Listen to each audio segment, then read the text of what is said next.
Bien, bonsoir, Paracha Béchalach 5785.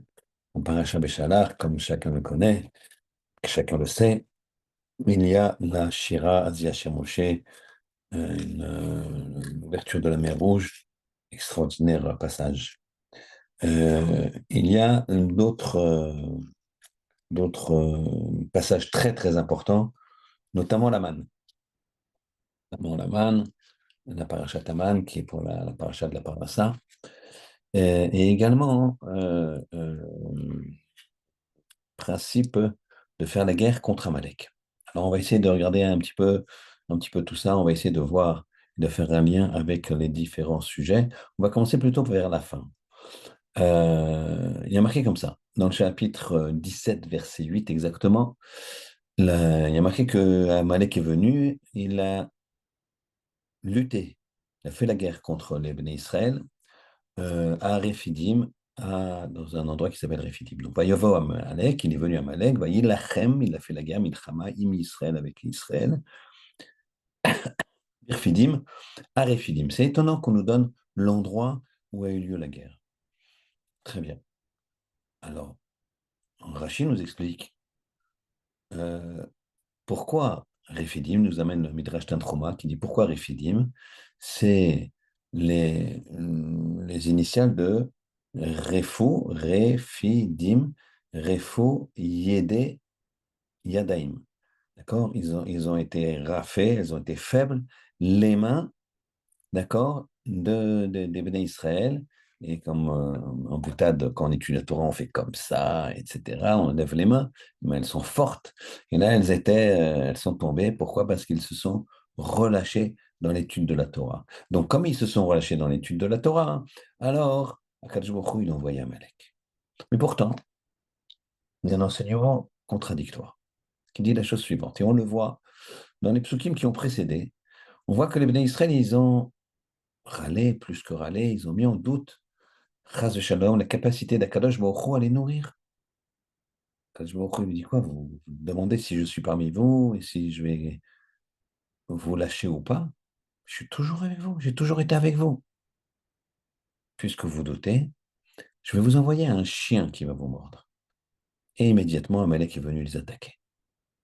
Alors, ici, on a deux enseignements contradictoires. Enseignement donné par Rav Shvadron, qui nous dit, ben, je ne comprends pas. Quelle est la raison? Est-ce que la raison, c'est que les Bnei Israël, ils ont diminué le Limud Torah, ils se sont affaiblis dans le Limud Torah, ou bien c'est parce qu'ils n'ont pas eu l'aïmouna envers Akadosh Baruch. Ça, c'est la première question. Question numéro 2. Il y a marqué dans le traversée de la mer Rouge, Zekeli Ve'anveu. C'est Hachem, Zekeli Ve'anveu. Il montrait du doigt, hein. Zekeli, c'est mon Dieu, Ve'anveu, et je l'embellirai. Neve, c'est Noi, c'est la beauté. Qu'est-ce que ça vient nous dire ici? Ça vient nous dire beaucoup de choses. Première chose, qui n'est pas le sujet aujourd'hui, mais on passe devant, donc on va le dire, il faut faire les choses de façon belle quand on sert à Kadosh Baruch Hu. Porter un beau talit, des beaux tefilines. C'est très étonnant de voir parfois quand les gens ils organisent une bar mitzvah, alors ils viennent me voir, ils ne connaissent pas de sofer, ils me disent, ah ben voilà, est-ce que vous connaissez un sofer? Est-ce que vous pouvez vous occuper des tefilines de mon fils? Je dis, oui, bien sûr, pas de problème, il y a des sofrim. Bon, il y a un petit peu tous les niveaux, hein.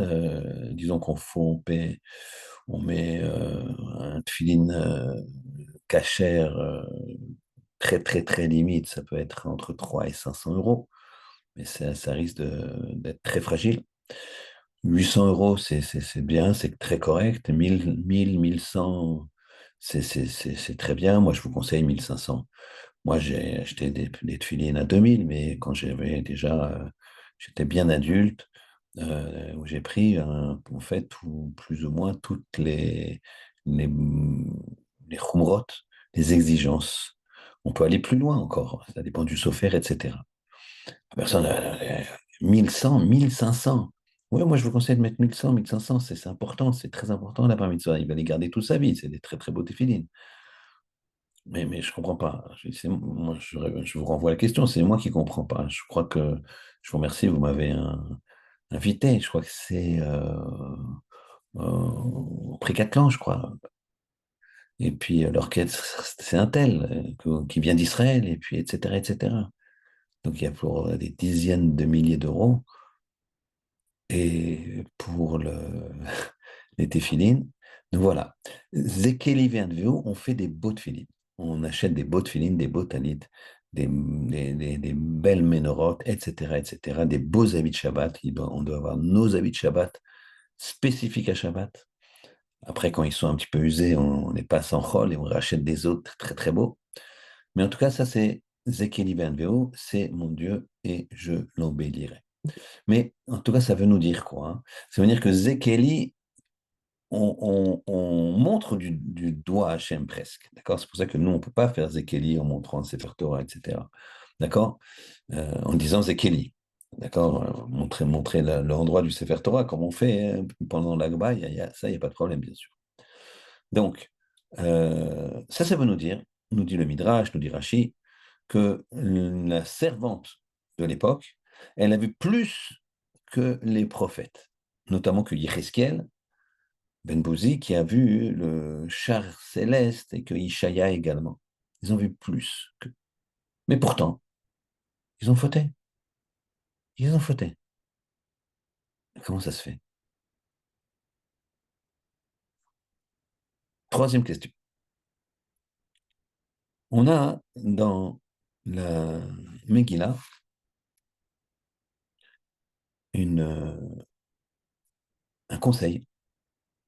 C'est que pour tout réussir, il faut étudier la Torah. Tu veux réussir, étudie la Torah. Et la Megillah nous dit, la mitzvah, c'est de se rappeler. Et comment on fait pour se rappeler? Siata d'Ishmaya, l'aide du ciel. Il faut prier que Hachem nous envoie une aide du ciel, quelque part un miracle, quoi.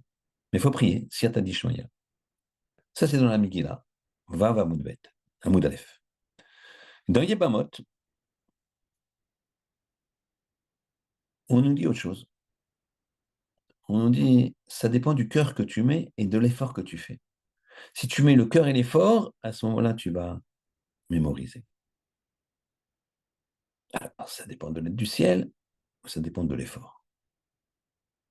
Alors, on va regarder un petit peu, on reprend un petit peu toutes les questions. On ajoute par contre une quatrième, excusez-moi. Il y a 13 midot de Rachamim. 13 midot de, euh,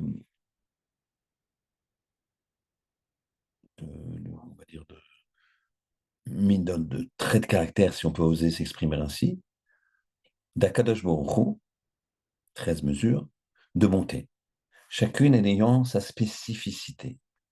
Par exemple, Rachum, quand on demande Rachamana, la Rachmanout, c'est on demande à Akadosh Baruch Hu de nous sauver, de nous pardonner avant qu'on ait un problème. Et que la personne, tout va bien pour l'instant pour elle.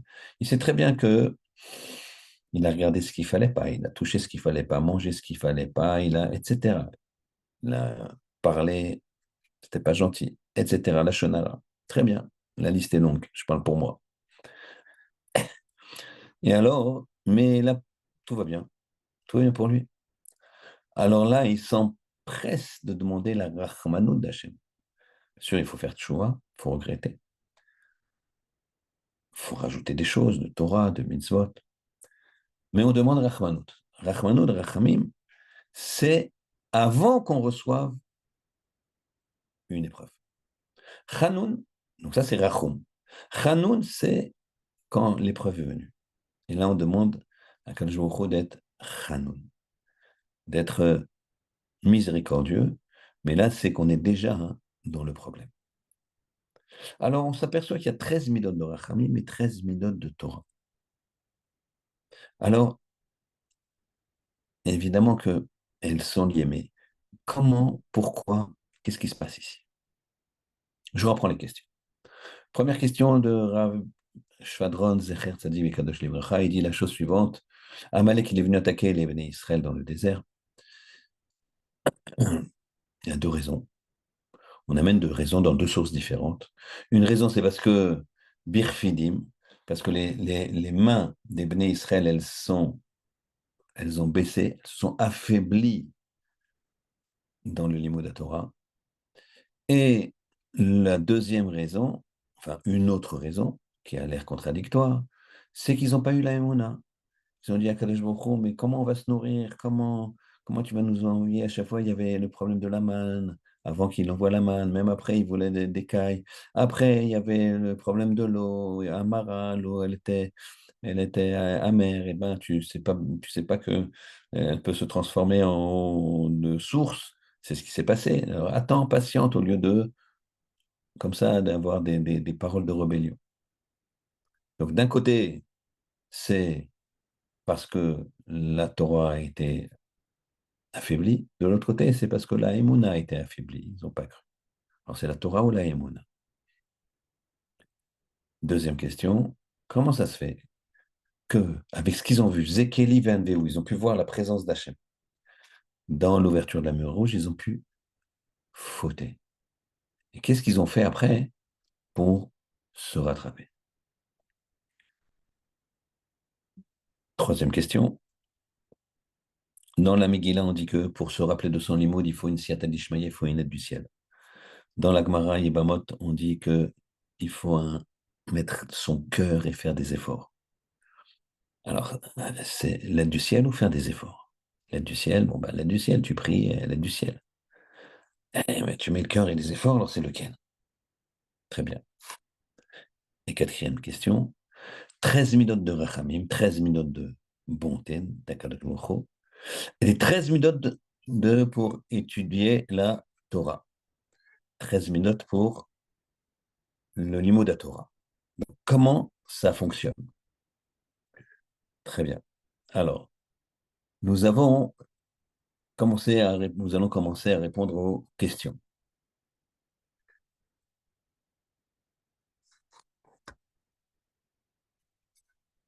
C'est break. Très bien. La lampe s'est arrêtée, on peut continuer. Donc, on va commencer à répondre aux questions. Alors, première question, Réfidim. Donc, on a dit, les Bnei Israël, ils ont été punis par la guerre contre Amalek parce que les mains se sont affaiblies de Torah. On voit ici qu'il y a au passage, un rapport entre le Limud à Torah et la guerre. Parce que dès qu'ils se sont repris, alors ils ont taillé Amalek en pièces. En tout cas, ici, on a cette raison-là, et on a la raison de la Emouna. Eh bien, en fait, Rav Shvadron nous dit, la raison, c'est la même. Il n'y a qu'une seule raison, en fait. La seule raison, c'est la Torah. Parce que s'ils avaient eu la Torah, eh bien, ils n'auraient pas douté. La Torah, elle amène quelque chose qui s'appelle la Emouna. La, le fait d'étudier va amener une personne à changer. Nos maîtres disent, et le Zohar explique, que quand quelqu'un il dit Amar Abaye, Amar Rava, ce sont des grands maîtres de la Gemara, mais déjà il est connecté avec Akadosh Baruch. Tac. C'est tout, lui, il est en train techniquement de réviser avec son fils, ou d'étudier, et de regarder l'opinion de Rava, l'opinion de Abaye, qui dit le contraire de Rava en général. Voilà, c'est tout. Est-ce que quand on perd un objet, on ne s'est pas rendu compte? Quelqu'un le prend, il a le droit de le prendre ou il n'a pas le droit de le prendre? Et s'il l'a pris, une fois qu'on s'est rendu compte, est-ce que finalement, même si on se désespère de trouver l'objet, eh ben, cet objet, eh bien, il faut qu'il nous le rende quand même, cette personne-là, ou le contraire? Donc, ça reste technique sur la perte d'un objet, c'est à qui, c'est à quoi, quelles sont les conditions. Eh bien, on fait un lien immédiat avec Akadosh Baruch Hu. Immédiat. Et immédiatement, ça amène à Emouna. Vous allez me dire, il y a des choses qui bloquent, on verra ça tout à l'heure. Mais la logique, c'est ça. C'est comme quelqu'un. il prend une vitamine, c'est normal, il devient fort. Et moi, j'ai vu des gens qui prennent les vitamines, ils sont devenus faibles. Alors, on va voir, il y a des exceptions. Donc ici, réponse à la première question, c'est la même chose. Torah égale Emouna. Emouna, elle peut être sans Torah, mais elle n'est pas si forte. Attention, c'est pas la même chose avec Torah que sans Torah. Quand il y a la Torah, alors ça se, ça se met dans l'ADN. Et parfois, vous avez des gens, ils ont pas de Torah. Pourtant, ils ont une Emouna. J'y crois, j'y crois, j'y crois, j'y crois. Et ils n'ont pas de Torah, rien. Ils font à peine les mitzvot. Ou pas. Remonter. On peut ne pas le voir, peut-être. Une génération, deux générations, trois générations.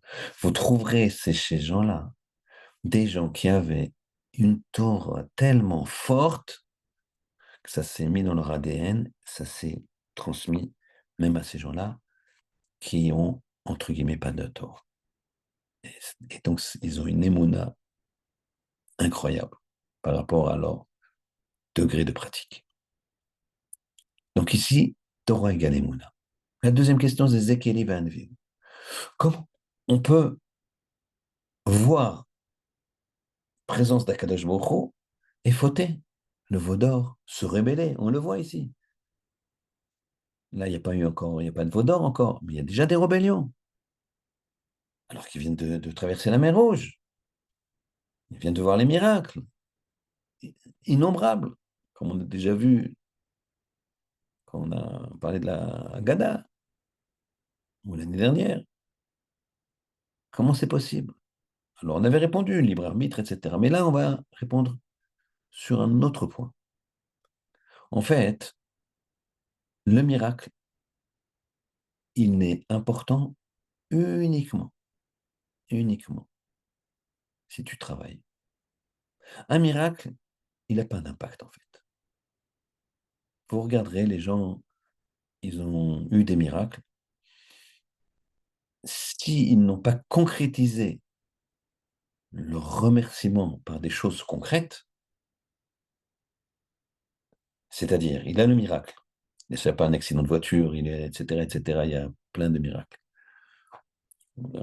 7 octobre, il y a des dizaines d'histoires. Des gens qui ont pris sur le Shabbat. Au moment où ils prennent Shabbat, ben le Marchémo, le terroriste, il change de rue, il regarde ailleurs, il ne le voit pas. Bref, ils ont pris quelque chose. Ils l'ont fait. S'ils le font, ces gens-là, s'ils font toujours Shabbat, alors là, le miracle, il a été. Mais il peut se trouver que des personnes, j'espère pas, mais ne fassent pas Shabbat quand même. Un Shabbat, deux Shabbats, trois Shabbats, après, les copains, les trucs. Donc le miracle n'aura rien changé. Donc en fait, c'est pas le miracle qui va changer. C'est la suite que je donne au miracle. Donc finalement, c'est toi qui changes. C'est toi qui as décidé, c'est toi qui changes. Et c'est ça qui ne s'est pas passé dans la mer Rouge. Ils n'ont pas changé. Ils n'ont changé que après quand il y a eu la Brit Mila, que après quand il y a eu les corbanotes, que après quand ils ont décidé de recevoir la Torah. Il fallait faire un travail, un effort. Et là, on voit que quoi? Qu'à partir du moment où il y a un effort d'acquisition de la Torah, à ce moment-là, le miracle, il revient, il est présent, il est dans mon cœur, et là, on peut avancer. Mais sinon, si c'est juste un miracle, et qu'on n'a fait aucun effort, et on n'a pas rebondi sur ce miracle pour grandir, eh bien non, ça ne sert à rien. Plein de gens vont me raconter. Et un tel, il y a eu ça, et ça va se diffuser sur les réseaux sociaux de façon incroyable. Mais est-ce que quelqu'un a vraiment changé? Bien sûr, beaucoup de gens ont changé. Mais celui qui ne changera pas, qui va au départ dire c'est incroyable, hein, quand même, Hachem, je tape par chez moi. Mais s'il s'arrête là, eh ben, le miracle, il n'aura pas eu lieu pour lui. Le miracle, c'est pas l'événement qui s'est passé. Le miracle, c'est que toi, tu l'interprètes, toi, tu prends une décision et tu la tiens. C'est ça le miracle. Quand tu vois un miracle, tu décides de faire Shabbat et que tu fais Shabbat et que la semaine d'après, tu fais Shabbat et la semaine d'après, tu fais Shabbat et ça fait déjà un an 15 mois, 16 mois, tu fais Shabbat. Ça, c'est un miracle. Et ça, tu as su l'attraper. Donc ici, on voit une deuxième notion, c'est que tout événement peut être considéré comme un miracle si et seulement si tu l'appliques et tu grandis dans la Torah et dans les mitzvot. Donc ici, Zekel et Vanveo, ils ont vu Hachem. Ils ont vu Hachem. J'ai vu des gens, j'ai raconté plusieurs fois cette histoire de quelqu'un qui a été sauvé parce qu'il avait fait Tfilat Aderech pendant une guerre, avant la guerre de Kippour, qui m'a raconté que je lui donnais Shior, c'est un monsieur pas très jeune, je lui donnais Shior et je lui dis, alors on lui montrait les merveilles de la Torah et je lui ai dit, alors ça ne vous donne pas envie de faire? Et il m'a raconté que bon, c'était une unité de 25 personnes. Et puis, il y en a 5 qui ont fait filat derrière parce qu'il y avait un religieux parmi les 25 qui leur a dit, écoutez, là, on part en mission, c'était la guerre, on part en mission en commando, et il faut une protection particulière. Venez, on fait de filat derrière, c'est un petit paragraphe comme ça. Il y en a 5 qui ont fait de filat derrière, 20 qui ne l'ont pas fait. 5 sont restés vivants, 100% vivants, sans une blessure. 20, malheureusement, ont été tués. Et il m'a dit, c'est lui qui m'a raconté ça, il m'a dit, ça m'a pas fait faire tes teshuva. Alors c'est pas, c'est très très beau là ce que tu racontes, je vois la vérité dans la Torah, que ce soit la physique, que ce soit les mathématiques, que ce soit l'astronomie, l'astrologie, tout. Mais bon, j'ai pas fait de teshuva quand j'ai été sauvé. Alors, c'est pas ça qui m'a fait faire teshuva. Donc lui, il a vu le miracle. Il a vu le miracle. Mais c'est pas un miracle pour lui, parce qu'il n'a pas appliqué. Très bien. Troisième question, on avait dit la Megillah. Elle nous dit que pour se rappeler de la Torah, il faut une aide du ciel. Parce qu'on a compris ici que, en répondant à la question 1 et 2, que l'essentiel pour se connecter avec Akadosh Baruch Hu, c'est d'étudier la Torah. On a compris que Amalek a attaqué parce qu'il y avait un manque de Emouna et parce que la Torah a été affaiblie. Mais le manque de Emouna, c'était parce que la Torah avait été affaiblie. Donc en fait, il y a une seule réponse. La conséquence que la Torah soit affaiblie, c'est un manque de Emouna. Deuxièmement, on a vu Zéchiel et NVO qu'il faut travailler, qu'il faut s'investir. Si on ne s'investit pas lorsqu'on voit un miracle, eh ben, ça ne marche pas. Comment on s'investit en pratiquant les mitzvot, en étudiant la Torah? Parce qu'on ne peut pas bien faire les mitzvot si on n'étudie pas la Torah. Parce qu'on ne saura pas comment les faire. Et donc, dans la Megillah, troisième étape, on nous dit que pour... Alors, maintenant, tu t'investis en Torah et tu voudrais avoir l'aide du ciel. Que quoi? De te mémoriser. Alors, la Megillah, elle avait dit, c'est l'aide du ciel faut prier l'aide du ciel. Et la Gemara Yebamot, elle avait dit, ah non, elle n'avait pas dit non, elle n'a pas dit non en opposition à Megillah, mais elle a dit, il faut mettre le cœur, il faut faire un effort. Alors, pour ça, on va essayer de regarder une histoire extraordinaire que nous raconte le Khatam Sofer. Khatam Sofer, c'est un très grand commentateur qui avait un fils qui était un géant également, qui s'appelle le Ktaf Sofer. Le Khatam Sofer, il a dirigé une yeshiva pendant plus de 40 ans, ou 50 ans même. Et un jour, il y a un élève qui ne savait pas lire et qui est venu le voir. Et le Khatam Sofer lui dit, écoute, je suis désolé de te dire, mais ici, c'est pas une yeshiva où on apprend à lire. On va apprendre à lire quelque part. Faut que tu aies un niveau et après, tu viendras dans les shiurim, tu viendras dans les cours. Ici, on n'a pas de cours adapté pour toi. Je vais t'orienter. Ne t'en fais pas. Tu pourras venir me demander des conseils. Et il a dit non. Moi, je veux être dans cette yeshiva. Je veux être dans cette yeshiva. Il a insisté, insisté. Devant son assistance, le Ratam Sofer a été voir des élèves. Il leur a dit, est-ce que vous pouvez passer un petit peu de temps à apprendre à lire à cet élève? Il y a des élèves qui se sont dévoués. Ils se sont dit, d'accord, Raph. Et chacun à son tour. Le problème, c'est que cet élève, il n'était pas doué. Très bien. Alors, le Khatam Sofer a été le voir au bout d'un certain moment. Il lui dit, regarde, tu n'arrives pas bien à lire. C'est pas grave, mais on n'est pas approprié pour ça. Non, non, je veux rien savoir, je veux rester, je vous en supplie, Rav, je veux rester, je veux rester. Encore une fois, le Khatam Sofer, un grand cœur, il lui dit, OK, il dit aux élèves, bon, ben écoutez, continuez. Et puis finalement, il sait lire. Et puis comme ça pour le Chumash. Chumash, c'est la Torah, qu'on apprend, les premières choses qu'on apprend aux enfants. Après la Mishnah, très très dur aussi, à chaque fois il a beaucoup de mal, il avance très très. Puis la Gemara, mais il fait des efforts, des efforts. Et il dort pas la nuit, il fait des efforts. Finalement, il reste dans les yeshivas, il fait des efforts, et un jour, ses parents déménagent et il déménage. À peu près 30 ans plus tard, le Khatam Sofer reçoit un livre avec une lettre dans le livre. Et là, hein, il regarde tout de suite le livre, intéressé qu'il est par le Limud Torah, les paroles de Torah, et, et là, il voit des Chidushim, des livrets Torah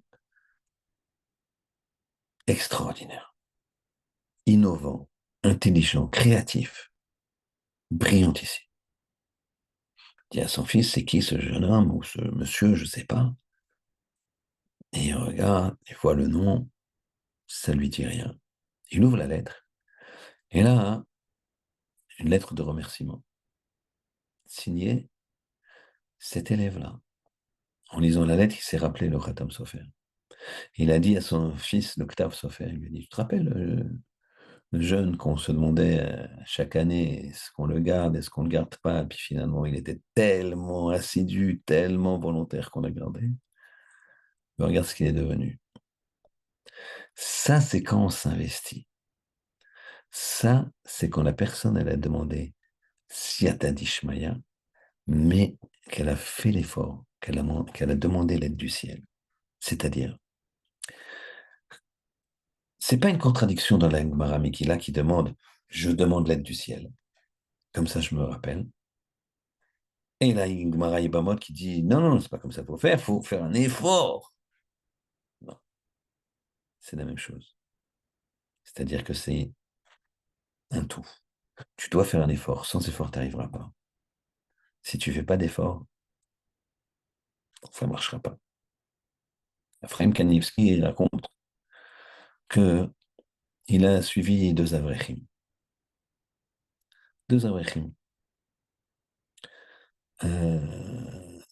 Et deux Avrechim de 22 ans, jeunes mariés, et un qui était beaucoup plus fort que l'autre, beaucoup plus brillant, l'autre plus travailleur.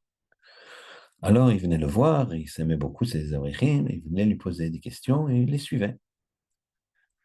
Et alors, dans la chivruta, dans le binôme, c'était toujours celui qui était brillant, qui comprenait très vite, qui menait la danse, entre guillemets, qui, qui lançait les questions, qui répondait aux questions, qui allait voir. Mais Raphaël Kanievski nous raconte dans son livre que 10 ans après, la tendance était retournée. Celui qui était brillantissime, ben, c'était celui qui, maintenant, qui avait la position, entre guillemets, d'élève. Et celui qui était plus médiocre, mais qui travaillait, ben, maintenant, c'était lui qui était dans la position d'enseignant. Ça s'était interverti. C'est pas la chorma, ce qu'on nous donne Hachem dans l'intelligence, là, dans le crâne, la capacité de réfléchir, de déduire, la vivacité. Il y a des gens, c'est tout à fait exceptionnel, tout à fait exceptionnel. Sans fausse modestie, moi, voilà, j'ai la moyenne, on va dire. Je passe. Et parfois, je travaille, parfois, je ne travaille pas. Donc, bon, je ne suis pas un exemple, mais parfois, je travaille. Et une fois, Colin, dans un sujet du collège,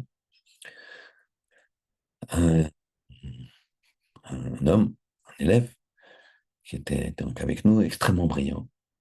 Il commence à discuter avec le Rosh Yeshiva, Rosh Kollel. Et moi, le premier, mais tout le reste du chiot ne comprennent plus. On ne comprend plus ce qui se passe. Entre les deux, bon, ben, on attend, on regarde notre camarade. Et puis, après, le chiot se finit. Je vais voir mon copain, c'était un copain à moi. Je lui ai dit, tu peux m'expliquer, là, ce que tu as dit, là, c'est parce que là, jusqu'à là, j'ai compris, mais après, il me dit, ouais, attends, regarde, viens. Tac, tac, tac, il m'explique. Ah ouais, ouais, tu vas trop vite. Doucement, doucement, doucement. J'aimerais bien que tu. On reprend, vas-y, vas-y, doucement, on reprend. Attends, je note. Tac, tac, tac. Ok, bon, ça va, je pense que j'ai à peu près compris. Le lendemain, j'ai vu que j'avais pas bien compris. Je lui redemande, gentiment, il me dit, voilà, non, non, non, parce que non, non, mais non, c'est pas ça. Soit il dit ça, tac, tac, tac. Il me recorrige un petit peu. Moi, je note tout comme ça. Et puis, je le travaille, ce sujet-là. J'avais trouvé ça génial. Et je l'enseigne même. Je donnais déjà des shiurim. Je l'enseigne. Et doucement, doucement, en disant, en l'allégeant. Et donc, quand tu enseignes, et surtout quand tu veux alléger, ben, en fait, il ne faut pas croire que c'est qu'on enlève des choses, pas du tout. Quand on veut alléger, alors à ce moment-là, il faut rajouter juste ce qu'il faut, comme il faut. Donc, c'est un vrai travail. Mais avec une grande préparation, on peut y arriver. Et donc, j'avais l'habitude d'enseigner ça. Au bout de 2 ans, on est dans le même chiour. Alors, je collais, il parle d'un sujet, et là, tout de suite, je dis, ah ben, on aurait pu faire ça, ça, ça, comme ça, ta, ta, ta, ta, ta, ta, ta. Et c'était exactement le même raisonnement, sauf que c'était un autre sujet. C'était un autre sujet, mais en parallèle, c'était la même façon de raisonner que le sujet précédent que mon ami m'avait enseigné, où j'avais eu du mal à comprendre. Et là, avec le travail et tout, j'avais mis le process bien dans ma tête, en fait, en plus, en l'enseignant plusieurs fois. Alors, c'était venu comme ça un petit peu online. Et c'était juste le travail. Je vous rassure, j'ai ça que pour ça ou une deuxième chose peut-être, mais c'est tout. Et tout le monde et lui, le premier m'a dit, mais c'est génial. Je dis, comment je suis génial? C'est toi qui es génial. C'est toi qui m'as expliqué ça. Moi, je t'ai expliqué ça. Je dis, allez, rappelle-toi, hein. Je l'ai remis dans le contexte. Là, il s'est rappelé. Après, il s'est remis dans le contexte lui-même. Il dit, ah oui, oui, d'accord. Mais là, sur ce point-là, bien sûr, hein, parce que je suis ni travailleur, ni je ne vais pas faire de gava, chas shalom. Puis vous me connaissez, donc je ne peux pas faire de gava. Mais là, quand on travaille, tu intègres des choses. Tu intègres des choses. Quand il y a le travail, tu te souviens. Donc c'est ça qu'il dit, la, la Gemara. La Gemara, Megillah et Mibamot, elles ne se contredisent pas. Tu fais l'effort, et après, tu auras l'assiette à l'Ishmaïa, ça va venir, tac, ça vient. J'ai mis te le met dans la tête. Mais parce que tu as fait l'effort avant. C'est ça le- la Torah, il faut savoir à Botaï, qu'avec la Torah, tu as tout. Tu as l'apaisement, tu as la richesse.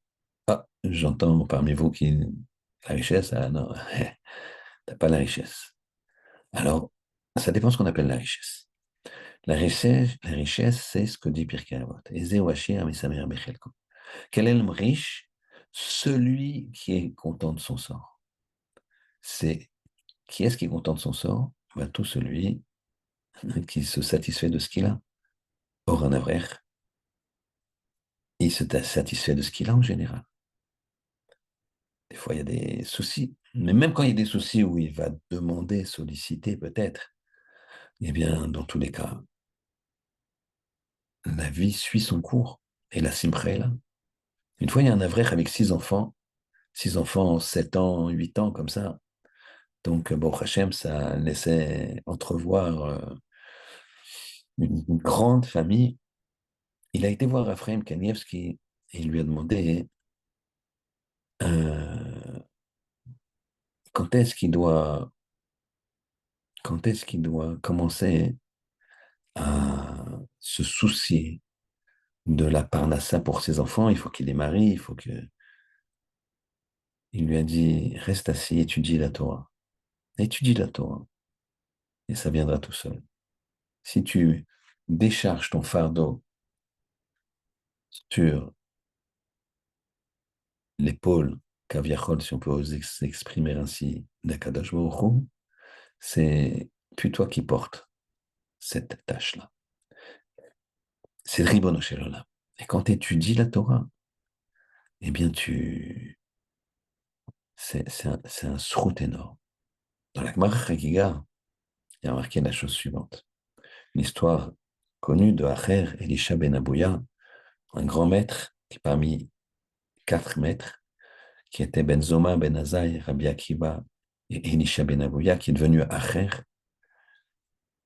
Il a vu des choses qui l'ont troublé quand ils sont montés dans le Pardès, ils sont montés dans les cieux par un nom d'Akadosh Baruch Hu qui les a fait monter dans les cieux. Là, il a vu certaines choses qui l'ont troublé.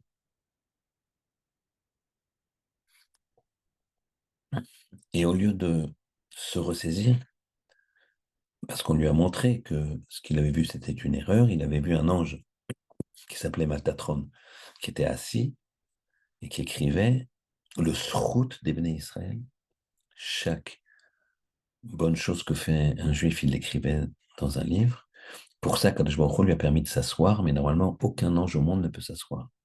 Jamais. Un ange, il reste toujours debout. C'est pour ça que nous, on est debout. À Kippour, on essaie de rester debout. Et pour l'Amida, on est debout.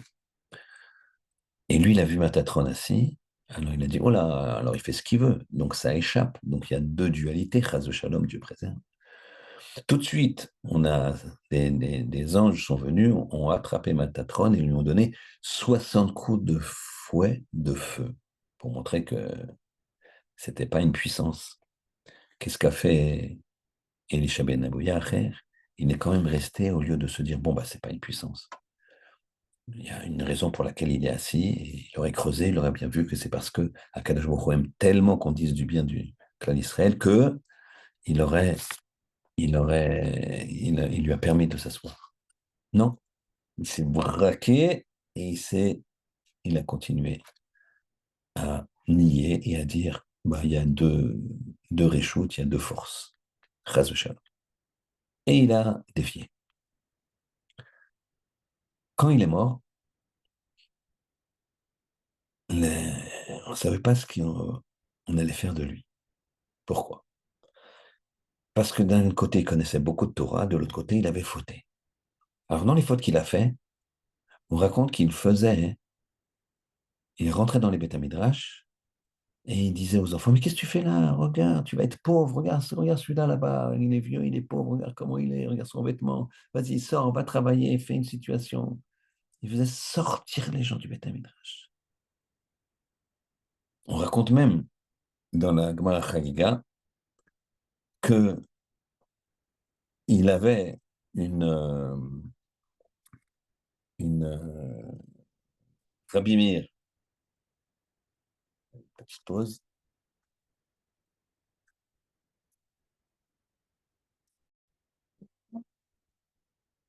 on reprend. Donc, dans la Gemara Chagiga, on nous dit que Rabbi Meir faisait tout pour que Elisha ben Avouya fasse Teshuvah.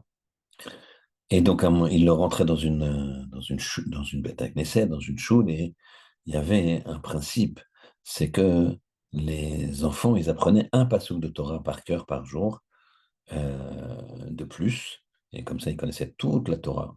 Torah écrite par cœur, Torah Nevim Ketuvim, avec les prophètes et les géographes, etc.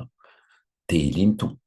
Et donc, il rentre dans un Beth Midrash, il demande à un enfant, c'est quoi ton passouk? En espérant que l'enfant dise fais teshuva, reviens, revenez mes enfants, quelque chose comme ça. Et au contraire, à chaque fois qu'il rentrait dans un Beth Midrash, Rabbi Meir réussissait à le faire rentrer, l'enfant disait tu as beau te faire, te faire belle, on parlait de la métaphore d'une personne, te parer de bijoux et te maquiller, mais ta faute sera toujours gravée devant moi, etc. Et à chaque fois, c'était quelque chose contraire à la demande de la Teshuvah. Et le dernier, c'était, puisque bien que Elisha Ben Abouya, qui s'appelait maintenant Acher, il était renégat, c'est-à-dire qu'il faisait plus tous les mitzvot, il faisait des avérotes de tous les sens, il allait avec des femmes qui se vendaient, etc., etc. Et il faisait fauter les enfants, comme on l'a dit tout à l'heure. Euh, il, euh, il, euh, Elisha Ben Aouya, il avait demandé, il demandait à cet enfant, donc cet enfant, il lui a demandé, oui, pardon, bien qu'il faisait, qu'il fautait, etc., il apprenait la Torah à Rabbi Meir. Mais Rabbi Meir voulait quand même entendre les enseignements de la bouche de Acher, bien que c'était un renégat. Il s'expliquera plus tard en disant, j'ai trouvé une grenade, j'ai enlevé l'écorce, j'ai jeté l'écorce et j'ai pris l'intérieur, sa Torah qu'il connaissait, parce qu'il connaissait une Torah inimaginable. Et donc, le dernier enfant, la 13e, 13e Shul, 13e Beth Knesset, il rentre et l'enfant dit et au rachat, Hachem il dit, qu'est-ce que tu racontes mes lois? Et cet enfant, il bégayait, et au lieu de dire le rachat, ça s'entendait comme s'il avait dit à Elisha. Donc, au lieu de dire ou le rachat Amar, et Hachem, il a dit au rachat, qu'est-ce que tu fais à raconter mes lois? Tais-toi. Et là, il a dit Elisha, il a compris, Elisha, au lieu de rachat. Alors là, il y a deux versions. Il y en a une qui a dit, et ça c'est la plus, qu'il a pris un couteau, il a coupé cet enfant, il a tué cet enfant, il a coupé en 13 morceaux, il a envoyé un morceau à chacune des 13 choules dans laquelle il avait été. C'est une version. Une autre version dit que s'il lui a dit, si j'avais eu un couteau, je t'aurais tué. Une troisième version qui dit que non, il n'a pas pu le tuer, il a coupé le Sefer, le livre que le garçon lisait, il a coupé en 13, il a envoyé un morceau. Dans tous les cas, vous imaginez la violence de Acher. Et pourtant, quand il meurt, on ne peut pas le mettre au Gehinam. Pourquoi? Parce qu'il a trop de Torah. On ne peut pas le mettre au Gan Eden parce qu'il a des avérots. On ne peut pas le mettre au Gehinam. Il a trop de Torah. Vous imaginez? La protection de la Torah. Donc, il restait dans une situation difficile, c'est-à-dire entre les deux, ce qui s'appelle Kafakela. C'est très, très difficile. C'est comme quelqu'un qui ne sait pas si là, il rentre pas. C'est aussi une situation très difficile. Ensuite, il a fini par, une centaine d'années plus tard, à finir, apparemment, d'après la Gemara Chagiga, d'autres Gemarot, elles ne disent pas tout à fait ça, à rentrer d'abord au Gehinam et ensuite au Gan Eden, par la force de la Torah. Mais la suite de l'histoire nous dit la chose suivante. Une fois, il y a une jeune fille, un fille qui est venue et qui a demandé à Rabbi Yehuda Hanassi, lui a dit, j'ai faim, est-ce que tu peux me donner, me nourrir? Rabbi lui a dit, bien sûr, tu es la fille de qui? C'est qui ton père? Pourquoi tu es dans cet état? Elle a dit, mon père, c'est Elisha Ben Abouya. Il dit, il y a encore des gens qui existent, parce qu'il y a marqué ces gens-là qui sont contre la Torah, qui font des choses comme ça, ils n'ont pas d'enfants, pas petits-enfants, rien ne subsiste. Et elle lui a dit, Rabbi, rappelle-toi de sa Torah, pas de ses actions. Et à ce moment-là, il y a un feu qui est descendu du ciel et qui a commencé à lécher le siège sur lequel était assis Rabbi. Le feu entourait le siège comme ça. Et Rabbi, il a pleuré, il a dit, si déjà pour quelqu'un qui a un rachat comme ça, mais la Torah, elle le protège à ce point-là de faire descendre un feu du ciel. Alors, Kol Sheken, quelqu'un qui se comporte bien. Ça, c'est le pouvoir de la Torah. Tout le temps, Raphaël Kanievski, qu'on allait le voir, les personnes lui demandaient, qu'est-ce que je dois faire? Qu'est-ce que je dois faire pour progresser? En Torah. Il dit, assieds-toi et travaille. Mais je travaille plus. Réveille-toi tôt. Je me réveille tôt. Réveille-toi plus tôt. Raphaël Kanevski, il dormait à peu près 1 heure, 1 heure et demie la nuit. Un de ses petits-fils lui a dit, comment tu fais? Et il lui a répondu, mais la journée, on est interrompu, il y a les gens qui viennent, il y a les questions et tout. La nuit, il n'y a personne qui nous interrompt. Donc, je ne vais pas gâcher ce temps-là. Il dormait à peu près 2, 3 heures par jour. une heure et demie la nuit, une heure et demie à peu près dans l'après-midi. Pourquoi? Parce qu'il y avait une siyata d'Ishmaïa. Il s'investissait à fond. Et donc, il y avait l'aide du ciel. Une fois, quelqu'un est venu lui demander s'il devait changer de kollel. Changer de kollel parce il y a un sujet qui s'appelle Zvachim, c'est les sacrifices. Alors, vous pouvez peut-être comprendre que c'est moins intéressant, par exemple, que Kiddushin, le mariage, que Baba Mitzia, Baba Kama, Baba Batra, les pertes, le business, l'achat, vente, etc. Il lui a dit non, il n'y a pas de sujet. Tout est intéressant, il faut juste aller en profondeur. Étudie, ne change pas de collègue. La Torah, il faut essayer de la savoir entièrement. Et si tu peux, tu arriveras. Voilà le grand principe de la vie d'un homme, c'est de ne pas être un ignorant. Il n'y a pas longtemps, quelqu'un m'a dit, moi, je mets mes enfants dans une école laïque, comme ça, après, ils choisiront. Ils choisiront, s'ils veulent étudier la Torah, je les laisserai, il n'y a aucun problème. S'ils veulent étudier les maths, je les laisserai, aucun problème. S'ils veulent être artistes, je ne sais pas quoi, je les laisserai, aucun problème. À partir du moment, mais je leur inculque des valeurs d'honnêteté, de propreté, dire la vérité, etc. Je me dis, mais tout est bancal dans ce que vous dites. Parce que, suivant quelle valeur l'honnêteté, suivant quelle valeur la propreté, suivant quelle valeur vous allez éduquer vos enfants, suivant les vôtres, suivant un peu celle de la société. Il faut faire attention pour la société, ça descend, hein. Wokisme, etc. Je ne reviens pas dessus, mais donc suivant quelle valeur. Les valeurs de la Torah, c'est des valeurs qui sont émettent d'amitié. Une seule preuve, c'est que ça dure. La vérité, elle dure. Elle dure depuis 5000 ans, depuis le début du monde. On fait toujours pareil. Shabbat, toujours pareil. Sfarad, Ashkenaz, on ne se comprend pas. Les airs ne sont pas les mêmes. La nourriture, c'est pas la même. Pourquoi? Parce qu'il n'y a jamais, il y a pas marqué tu feras du couscous ou tu feras du keffieh fiches. S'il y avait marqué ça, ben, on ferait tous du couscous ou tous du keffieh fiches, tout dépend de ce qui est marqué. Par contre, ce qui est marqué kiddush, le kiddush, on fait tous le même. C'est marqué shachrit, moussaf, mincha, tout ça, on fait tous les mêmes. Il n'y a pas un qui fait une fila de plus, une fila de moins. Impossible. Tout ce qui est marqué dans la Torah, tout le monde le fait pareil. Que ce soit du fin fond d'Afrique jusqu'au fin fond de l'Europe de l'Est. Exactement pareil. Parce que c'est la vérité. Alors, quand on a ce repère-là, alors on peut éduquer les enfants. Mais si on ne leur met pas de Torah, eh bien, quand on les met dans une école laïque ou une école où il y a peu de Torah, alors au contraire, tu ne leur laisses pas le choix parce que tu leur apprends d'autres valeurs, d'autres repères, d'autres visions. Qu'Hachem y fasse qu'on comprenne qu'avec la Torah, on se lie au Créateur.